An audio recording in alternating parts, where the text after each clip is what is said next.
Eskerrik asko eta egun on danori.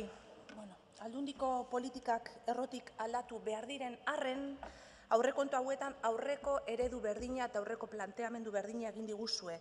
Egoera honetara ekarri gaituzten politika okerrekin ezin da inolaz ere Bizkaiko norabidea aldatu. Jakina da eta aurrekontuak diseinatzea gure erantzunkizuna balitz, EH Bilduren erantzunkizuna balitz, goitik berako aldaketak planteatuko genituzke, urtero esaten dugun bezala, eta saiatuko ginateke arazoi benetan oinarritik eta zorroztasunez heltzen. Aurrekontu hauek azken finean ez dietelako Bizkaian dugun egoera sozioekonomiko okerrari erantzuten. Are gehiago, diputatu jauna, murrizketak mantendu egiten ditu, sektore publikoaren desegitea areagotu egiten du, eta gutxi dutenen eta asko dutenen arteko aldea biderkatu egiten du. Y hoy nos habla de apuesta por las personas, señor Iruarrizaga. Datuak egoeraren adierazle dira, eta hamarkadetan izan ditugun daturik txarrenak dira. Y esto no hace más que mostrar qué lejos está la Diputación de los problemas reales de la sociedad. Muestran una apatía, muestran una pasividad, muestran una lejanía de las prioridades sociales de los y las bizkaitarras que de verdad son muy, pero que muy preocupantes. Y nos hablan encima hoy de cierta recuperación. Parece un chiste barato. Langabezi tasa Bizkaian ehuneko 16koa, 80.000 pertsona. Eskualde askotan ehuneko 20 baino gehiagokoa da Bilbon, ezkerraldean, enkarterrin. Erengatik azken bi urtetan Bizkaian 30.000 pertsona kalean. ¿Y dónde están en estos presupuestos los planes de empleo tan estratégicos? ¿Dónde están? Porque no los vemos. 10 pertsonatik 4 dira pobreak, eta 4 horietatik 2 gainera lanean daude. Honek esan nahi du lanaren prekarizazioa, eta gainera Bizkaian lanik ez daukatenen erdiek ere ez dute prestaziorik jasotzen. Bizkaian 300 pertsona etxerik gabe, egunero kalean lotan, 2 urtetan 7 hildako, eta negua heldu da, hotza egiten du. ¿Dónde están en estos presupuestos esos albergues que el propio estudio que hizo la Diputación junto a Euskal Herriko Unibertsitatea ya detectó? ¿Dónde están esos albergues que tenían que ir para Bilbo y para Ezkerraldea? En estos presupuestos no los vemos. Etxegabetzeak Bizkaian krisi hasi zenetik 6.000 baino gehiago eta Kutxabankek desjabetzen du gehien. 400 expediente ditugu momentu honetan, 400 expediente epaiaren zai. En estos presupuestos no vemos ni una sola partida para ayudar a las familias desahuciadas o a las familias en riesgo de desahucio. Guk proposamen bat egin genuen, ez zitzaizuen gustatu. Horren truk, telefono bat jarri zenuten, el telefonillo. ¿Han llamado ya para darse cuenta de que es un timo y de que no funciona? Eta bide batez galdetzen dugu, Mario Fernandezekin ezineten batu nahi izan, etxegabetzeak gelitu ditzan. Eta presidente berriarekin batuko zarete? Por esto del interés de las familias y tal y cual, que ahora busca Kutxabank. Hirugarren sektoreak atenditzen ditu, administrazioak atenditu beharko lituzken 16.000 pertsona urtean, eta gehienak emakumezkoak dira. Laguntza eskatzen dutenen profilaren aldaketa bat dator baita ere. Erdia, Caritasera laguntza eske doanaren erdia, hemengoa da, eta gainera krisia hasi zenetik klase ertainekoa zen. ¿Esto qué significa? Que cambia el mapa de la pobreza y nos puede pasar a cualquiera. ¿Han ampliado ustedes en estos presupuestos las ayudas para quienes peor lo pasan? Tampoco, al revés, han recortado. Pobrezia askundearen aurrean, batez ere umeen artean ematen ari den pobreziaren askundearen aurrean, zuen paralisia oso onartezina da. Lo que destinaban al programa contra la exclusión es lo mismo que hace 3 años, teniendo en cuenta que las necesidades sociales se están multiplicando en Bizkaia a pasos agigantados. Pobreziaren kronifikazioaz ere mintzatu gaitezke, bai. Laguntza eskatzen dutenen ehuneko 40 5 urte baino gehiagoz ari da laguntza horrek eskatzen. ¿Impulsan ustedes el reparto de la riqueza? ¿Hacen ustedes que en Bizkaia pague más quien más tiene? Tampoco, al contrario. Beste eredu bat behar dugu, oinarrizko beharrizanak helmugatzat izango dituena eta berme bezala ulertuko dituena.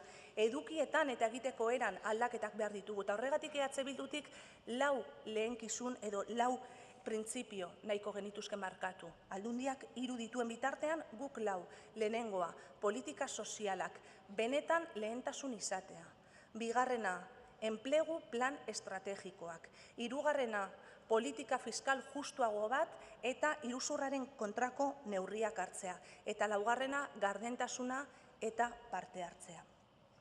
Gizarte politiketan, gustatuko litzaiguke aurrekontu hauetan, benetan erdia gizarte politiketara bideratzea.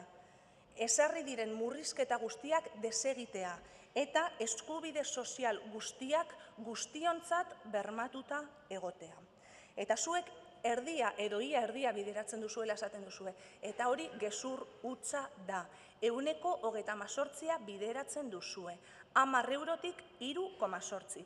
Benetan erdia gizartekintzan inbertitzeko 240 milioi gehiago inbertitu beharko zenituzkete.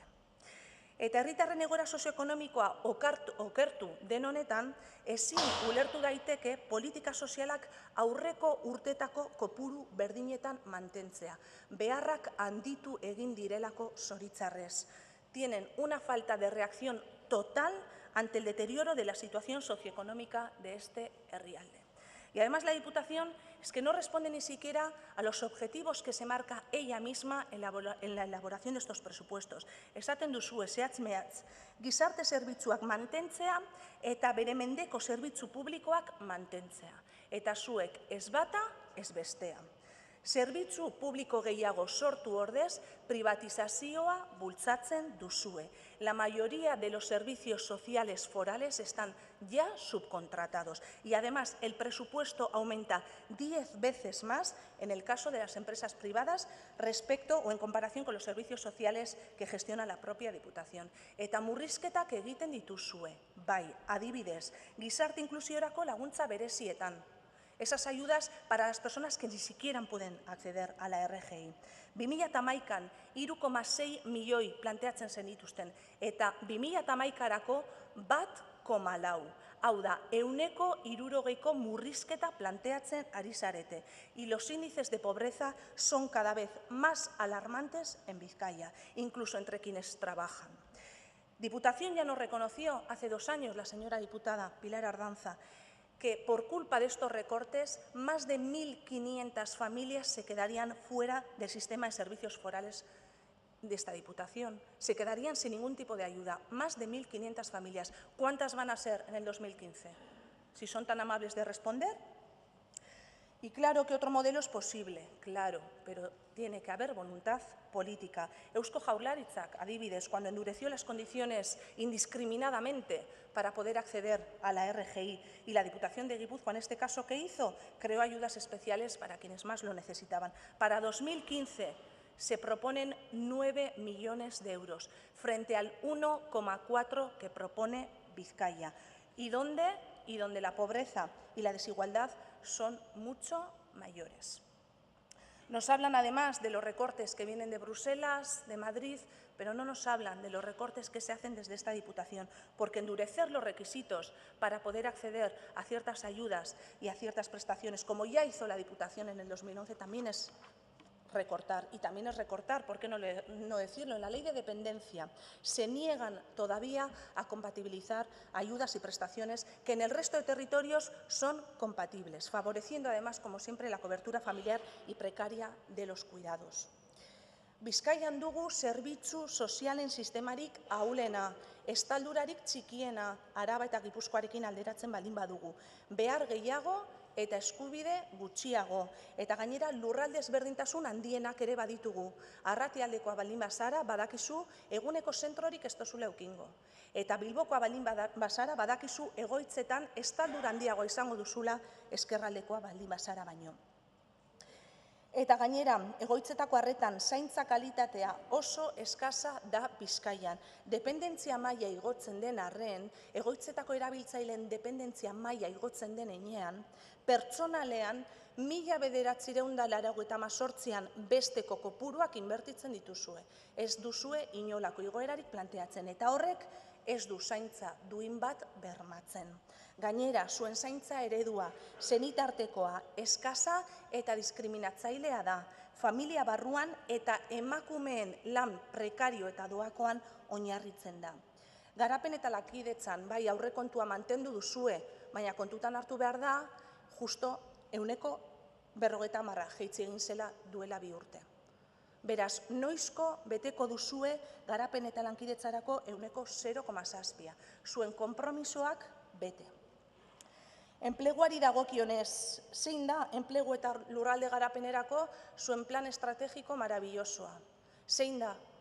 Ze aurrekontu hauetan ez dugu horrelakorik ikusten. ¿Qué opinan? ¿Que en estos presupuestos hay medidas curativas o paliativas? ¿Qué dirían el señor Ortúzar o el señor Lehendakari? ¿Qué opinan? Hemos pasado de que Bizkaia sea la locomotora a ser el furgón de cola. Eta zuek oraindik neurri berdinetan oinarritzen den eta laguntza berdinak banatzean oinarritzen den plan berdina ondo baloratzen duzue. Pradales jauna ikusten dugu beti plana sustatzen komunikabideetan. Egiten duzuena saldu nahian beti, azken finean neurri berdinak proposatuz, laguntza berdinak aplikatuz, baina egi osoa estaliz. Plana eskualdeko eragile sozioekonomikoekin partekatu duzue? Norbaitekin kontrastatu da? Porque ya basta de propaganda y ya basta de dar únicamente los datos que a ustedes les interesan. Orain arte ia jarraipenik ez zaie egin laguntza hauei, bat ere. Lerro hauek ez ditugu zehatz-mehatz ezagutzen, eta orain presakat txosten bat egin duzue, eta hala ere ondorioak ez dira ulertzen. Ez dakigu sortu den enplegu horretan zenbat diren finkoak, zenbat aldi baterakoak, mantentzen ote diren denboran edo ez, zer nolako lan baldintzak dauden, ez dakigu ezerrez. Eskerrak duela aste bat, baino apurtxu bet gehiago, datu batzuk eman zenizkigutela plan marabilloso horren inguruan, eta behintzat lehenengo hausnarketa batzuk atera daitezke horretatik. Epe laburreko planak dira eta aldi baterako enplegua sustatzen dute soilik. Txikien arteko lehia sustatzen duzue eta ez elkarlana. Enpresei jarraipen eskasa egiten zaie, langile lan baldintzak direla, izan daitezken deslokalizazioak direla, eta abar. Ekintzailetza soilik langabetuei eskaintzen zaie. Ez dira kontutan hartzen eskualdetako behar izanak. Ez daude Eusko Jaurlaritzaren diru laguntzekin koordinatuta. Laguntzak eskatzeko prozesua zorrotzegia da, eta abar, eta abar, eta abar. La falta de una apuesta valiente para la creación de empleo y de calidad es muy preocupante. Ante la desindustrialización y destrucción de empleo, ustedes plantean las mismas políticas, las mismas ayudas y sin un rumbo que puedan contribuir a ayudar a responder a esta coyuntura que tenemos tan nefasta actualmente. Eta gainera, aurten igo den arloa, beken akzioen erosketa. Aurrekontu hauetan ikusi dugu 2,6 milioi igo dira guztira, 14,6 milioi. Eta esan zenuten gainera bizkaitarrentzat oso ona zela zorraren bernegoziaketa hori. Ba eskerrak, ze 2,6 milioi gehiago kostatu zaigu. Y encima el señor Bilbao nos decía que sin el BEC no hubiera sido posible un mundo básquet. Es que solo faltaba. Tenemos al final un pabellón de adorno. Construyeron una macroinfraestructura ruinosa para tener una vez en la vida un campeonato del mundo. En fiscalidad, los datos de recaudación realmente alarmantes, señor Iruarrizaga, en comparación con Araba y sobre todo con Guipúzcoa. Contratar 20 inspectores, que no será, por cierto, tampoco para 2015, está bien, pero no es suficiente si todavía se mantienen y siguen permitiendo esas vías que, por cierto, son cada vez más amplias para el fraude fiscal legal o, lo que es lo mismo, la elusión fiscal. O el impuesto de sociedades. El señor Bilbao nos ha dicho muchas veces en este pleno que hay que tratar bien a las grandes empresas que nos dan leche. Y la Diputación de Bizkaia les trata tan bien que pagan mucho menos en proporción a su volumen de beneficios que el resto de empresas. O en el impuesto de patrimonio, donde Diputación tiene un celo muy especial en que ese 0,5% de la población, esos y esas que más tienen, el 0,5%, sigan beneficiándose de vías para la elusión, como sería el escudo fiscal. Calculan que para 2015 recaudarán 84 millones de euros, son sus cálculos, pero también calculan que perdonarán 51 millones de euros. También es verdad que lo que calculan recaudar puede ser una ilusión, porque en 2014 ya soñaban con recaudar 95 millones y al final recaudaron 68. Baina zenbat milioi euro gehiago izango genuke aurrekontu hauek diseinatzeko, benetan gehien duenak eta benetan irabazi gehien lortu dituen sozietateak gehiago ordainduko balu. Edo bestela, iruzur gehiago azaleratuko balitz eta jasoko balitz. Zenbat diru gehiago izango genuke politika sozialetan inbertitzeko. Zenbat ari da gizartea galtzen. La ciudadanía, además, exige transparencia y participación. Tenemos una administración paralela en las sociedades forales mercantiles con cargos asignados a dedo. Manejan, además, estas sociedades el equivalente a 1/3 de todo el presupuesto de esta propia Diputación y se le ha aumentado un 3,75% mediante compra de acciones. ¿Para qué? Y para pagar la deuda que ellas mismas han generado. Es bochornoso. Sozietate hauek Bizkaian dugun zorraren erdia pilatzen dute. Gutxi gorabehera 1000 milioi euro. Eta hori denok ordaindu behar dugu, naiz eta aldundi askotan izkutatzen saiatzen den. Bizkaiko zorra guztira 2300 milioi eurotakoa da, que lo tendrán que pagar nuestros hijos e hijas. Y encima nos dice hoy el diputado de Hacienda que el objetivo es no aumentar la deuda viva. Díganos, por favor, si estos 2.300 millones que tenemos de deuda es de la deuda mala o de la deuda buena. ¿Y de qué ha servido? Sozietate hauen bidez gainera diru publikoz esleitzen diren milioika eurotako kontratuak daude eta kontrol hori lausotu egiten da. Azken aldian ikusi dugu gainera adibide oso argigarri bat. Son un saco sin fondo, son sociedades ruinosas, deficitarias, son sus chiringuitos. Y urge racionalizar todo este entramado, que la Diputación asuma todo esto para garantizar las contrataciones, para garantizar la gestión y para garantizar el posterior control. Interbiak ha supuesto un desvío presupuestario en esta legislatura del 375%. Todo un récord. Estaba previsto que este año daríamos 20 millones, pero finalmente vamos a aportar 95 millones de euros. Eta aurten lantik aurrekontuetan 59 milioitik 60 milioira pasatu da, eta Bizkaitik 3,5 milioitik 5 milioira. Zergaitik bi sozietate lan berdina egiteko. Bikoiztasuna onartezina da. O hablemos de los sueldos, el diputado general, que es quien más cobra, quien más con diferencia, más que el lehendakari, está en el top 10 español, eta Bizkaiko diputatuen soldata ere ez da makala, eta uste dugu ez dela ulergarria irudi hau ematen jarraitzea, ezin daiteke justifikatu. Edo parte hartzeaz, ez duzue aurrekontuetan ere ezer egin, ezer ez. Desprecian la opinión de la ciudadanía, no crean una dirección de participación, ni crean procesos participativos para poder decidir en qué invertimos. Y luego se les va todo de las manos, como en Usánsolo o como en el proceso de Bizkaibus. Berriro ere borondate kontua da, Gipuzkoan 4 eskualdetan hasi dira horrelako proiektuekin, 2 milioi euroren inguruan hartuko dituzte erabakiak.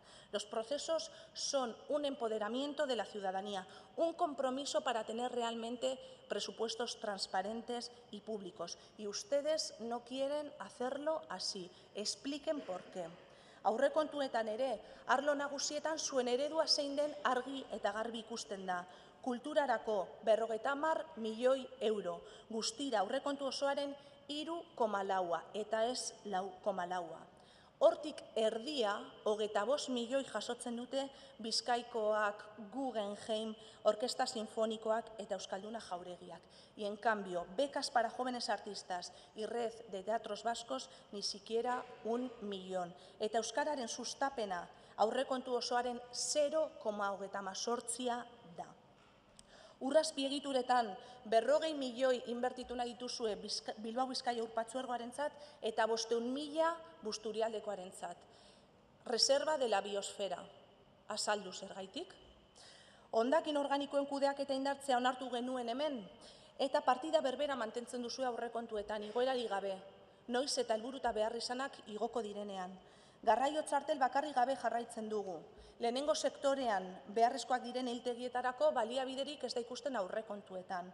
Beraz, bukatzeko, por todo esto defendemos un profundo cambio en los presupuestos.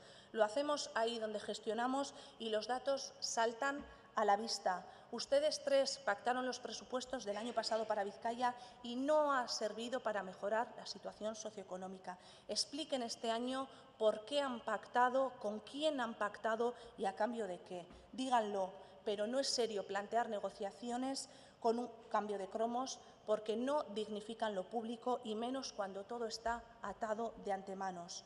Bukatzeko aurrekontu hauek ez dituzte Bizkaiko behar sozialak asetzen, ez dute enplegu planik, ez dira fiskalitate justu batean oinarritzen eta ez dira parte hartzaileak. Osorik zuzentzea zen bizkaitarrekiko guk erakutz genezaken jarrerarik koherenteena, justuena, sozialena eta erantzulena. Eta horregaitik egin dugu. Eskerrik asko.